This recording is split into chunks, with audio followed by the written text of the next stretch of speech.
Hello everyone, welcome my channel. Today topic is national income. आज मैं आपको के सामने 12th क्लास की वीडियो नंबर 3 लेके आई हूँ, जिसमें आज मैं नेशनल इनकम है वो स्टार्ट करूँगी। सबसे पहले आपको पता होना चाहिए कि नेशनल क्या होता है। नेशनल होता है एक राष्ट्र, नेशन होता है एक राष्ट्र, और एक राष्ट्र की आय है वो किस किस से मिलके बनती है। हम ये बोल देते हैं कि हमारे देश की आय इतनी है, लेकिन वो आय हम कैसे निकालते हैं, उसको निकालने के लिए हमारे पास सबसे पहले कुछ फैक्टर ऑफ प्रोडक्शन होते हैं, जैसे लैंड है, लेबर है, कैपिटल है, एंटरप्रेन्योर है। जो फैक्टर ऑफ प्रोडक्शन होते हैं वो अपनी सर्विसेज है वो देते हैं। लैंड के बदले में लैंड के बदले में उनको रेंट मिलता है। जब वो अपनी लैंड को सर्विस पे देते हैं तो रेंट लेते हैं। लेबर की सर्विस देते हैं तो वेजेज और सैलरी गेन करते हैं। और कैपिटल को यदि वो किसी को देते हैं तो उस पर इंटरेस्ट पे करते हैं। और जो एंटरप्रेन्योर स्किल्स होती हैं उस पर उनको प्रॉफिट होता है। तो ये 4 हमारे फैक्टर ऑफ प्रोडक्शन है, और इनको कुछ इनकम रिसीव होती है। और जब हम इस सभी इनकम को, रेंट को, सैलरी को, वेजेस को, इंटरेस्ट को, सभी को क्या कर देते हैं, ऐड कर देते हैं। यानी हमारे देश में जितनी भी लैंड है, लेबर है, कैपिटल है, एंटरप्रेन्योर है, उन सभी की सर्विसेज को हम जब ऐड कर देते हैं तो वो हमारे देश की राष्ट्रीय आय बन जाती है। तो सबसे पहले है कि नेशनल इनकम। तो सबसे नेशनल इनकम है sum total of factor income, यानी ये जितने भी फैक्टर हैं इन्होंने अपनी जो भी सर्विसेज दी हैं और उन बदले में उनको जो इनकम मिली है उसका सम टोटल करते हैं। और ये नॉर्मल रेजिडेंट्स होते हैं। नॉर्मल रेजिडेंट्स मीन कि वो हमारे देश में या तो बाहर का कोई फॉरेनर्स भी हो सकता है, या हमारी कंट्री का भी पर्सन हो सकता है जो 1 साल या उससे ज़्यादा के लिए हमारे देश में रह रहा हो और उसका जो इकोनॉमिक इंटरेस्ट भी उसी देश में हो, तो उसे हम नॉर्मल रेजिडेंट्स बोलेंगे। और ये कब कैलकुलेट की जाती है, ये अकाउंटिंग ईयर में कैलकुलेट की जाती है। अकाउंटिंग ईयर होता हमारा 1 अप्रैल टू 31 मार्च। 1 अप्रैल से 31 मार्च है, उसको हम अकाउंटिंग ईयर बोलते हैं। यानी 1 साल के अंदर हमारे देश में जितने भी फैक्टर ऑफ प्रोडक्शन हैं उन्होंने अपनी जो भी सर्विसेज दी हैं और उनको जो भी सर्विसेज रिसीव हुई हैं बाहर से या हमारे देश से, उनको हम अपने देश की नेशनल इनकम में इंक्लूड करेंगे। और वो हमारे देश के नॉर्मल रेजिडेंट्स होने चाहिए, और इसको हम 1 साल में है वो कैलकुलेट करते हैं, तो उसे हम नेशनल इनकम बोलते हैं। और ये भी पूछ लिया जाता है कि जो नेशनल इनकम है वो फ्लो कंसेप्ट है या स्टॉक कंसेप्ट है। जो नेशनल इनकम है वो एक फ्लो कंसेप्ट है, और नेशनल वेल्थ है उसको हम स्टॉक कंसेप्ट बोलेंगे। इतना आपको है वो समझ में आ गया। उसके बाद है, अब हम इस चैप्टर को कंटिन्यू करने से पहले कुछ जो इम्पोर्टेंट क्वेश्चन है वो देखेंगे कि जो फैक्टर इनकम है और ट्रांसफ़र इनकम है वो क्या होती हैं। क्या हम फैक्टर इनकम और ट्रांसफ़र इनकम दोनों को नेशनल इनकम में इंक्लूड करते हैं, या फिर इनमें हम डिफरेंस देखेंगे।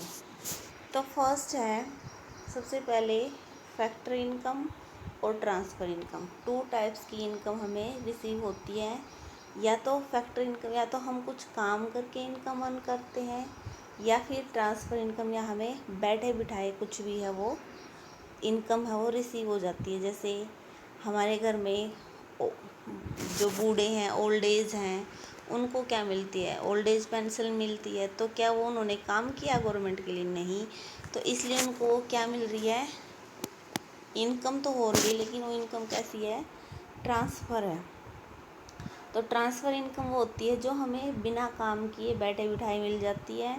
और फैक्टर इनकम वो होती है जिसके बदले में हमें कुछ काम करना पड़ता है, अपनी सर्विसेज देनी पड़ती है, और फिर बाद में हमें उससे इनकम होती है।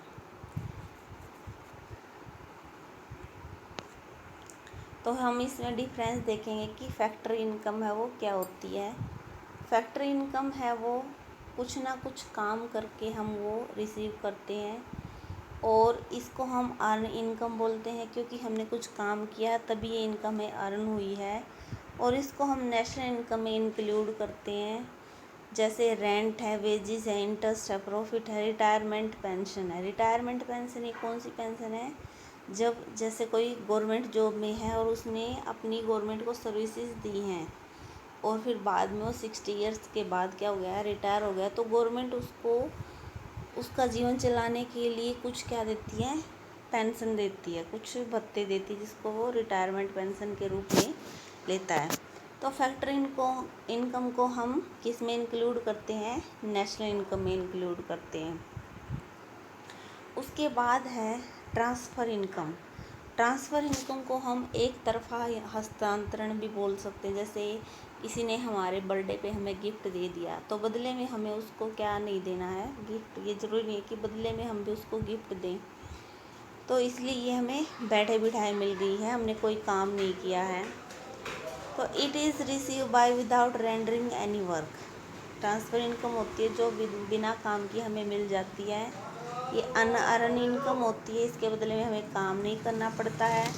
इसको हम नेशनल इनकम में इंक्लूड नहीं करते हैं। जैसे डोनेशन है, किसी ने दान दे दिया, स्कॉलरशिप मिल गई, ओल्ड एज पेंशन है, अनएम्प्लॉयमेंट अलाउंसेज है, पॉकेट मनी है, इनके बदले में हमें कोई भी सर्विसेज देनी नहीं पड़ती, ये अपने आप बैठे बिठाए हमें मिल जाती है।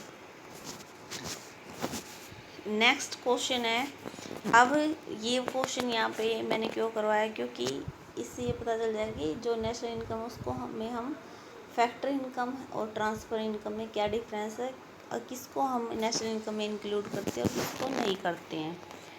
उसके बाद है इंटरमीडिएट प्रोडक्ट या गुड्स बोले या फाइनल गुड्स या प्रोडक्ट बोले, एक ही बात है।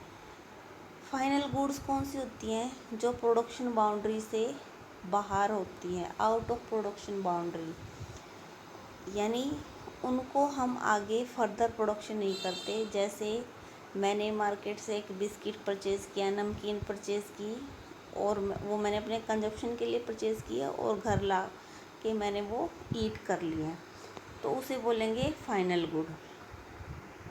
और जो फाइनल गुड होती हैं उसी को हम डोमेस्टिक और नेशनल दोनों में इंक्लूड करते हैं, और वो यूज़ के लिए रेडी होती हैं। उनमें हम कोई भी वैल्यू ऐड नहीं करते हैं। ये नहीं है कि मैं बाहर से 10 रुपये का पैकेट लेके आई और घर पे अपने घर वालों को उसको 12 रुपये में सेल कर दूँगी, क्योंकि मैं अपने खुद के कंजप्शन के लिए उसको परचेज़ करके लाई हूँ, तो मैं उसमें वैल्यू ऐड नहीं करूँगी। They have cross the production boundary, यानी वो प्रोडक्शन बाउंड्री से बाहर हो गई है।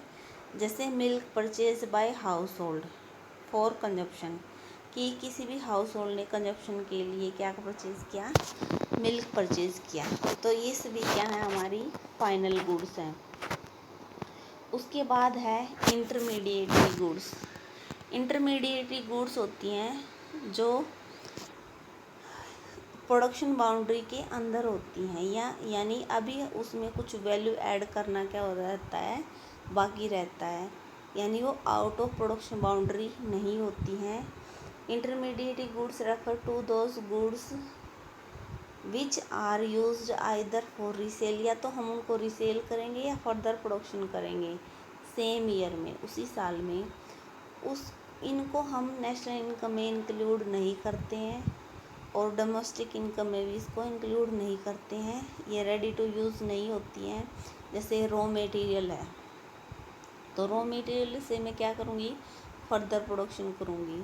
जैसे कोई फर्म है या कोई चाय वाला है, उसने मिल्क परचेज़ किया है और वो उस मिल्क से टी बना के क्या करेगा, सेल करेगा। इसमें कुछ वैल्यू ऐड करनी रहती होती है।